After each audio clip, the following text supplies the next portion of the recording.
Isang buwan bago ang inaabangang laban ng Mexican assassin Luis Neri kontra Janreal Casimero ay nababalita mula sa Mexican News na nagtungo ng Amerika itong kampo ni Luis Neri para sa final sparring nito. Parte pa rin sa paghahanda kontra Casimero. Para po sa kalaman ng lahat ay maliban po sa Mexico ay marami din pong ka-sparring na makukuha sa Amerika sa lower division sa tulong ng matchmaker na si Sean Gibbons. Para po sa kalaman ng lahat ay karamihan po sa mga Filipino fighters na hawak ngayon ng MP Promotion ay nakabase po or at least nagte-training sa Amerika.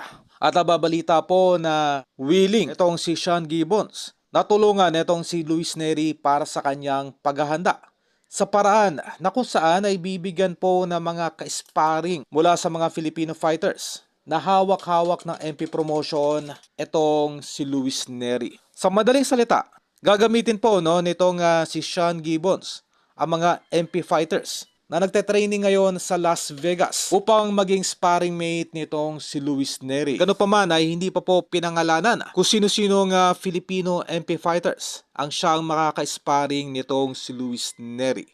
Sa kabila nito ay malaking problema din sa parte ng ating kababayang si Casimero dahil hanggang ngayon ay nahihirapan itong Team Casimero sa paghanap ng mga dekalidad na ka-sparring mate na makakatulong sana para dito sa ating kababayan. Well, mga unrated po kung tutusin. Yung mga sparring mate ngayon ni Cuadro Alas. Ito yung magiging malaking problema. Dahil hindi po binigyan ng Kameda Promotion ng mga Japanese sparring mate itong si Casimero. Ito ay magkakatalo na lamang sa diskarte nitong management ni Casimero kung ito ay mabibigyan pa ng mga dekalidad na ka-sparring mate para sana sa paghahanda nito kontra Luis Neri.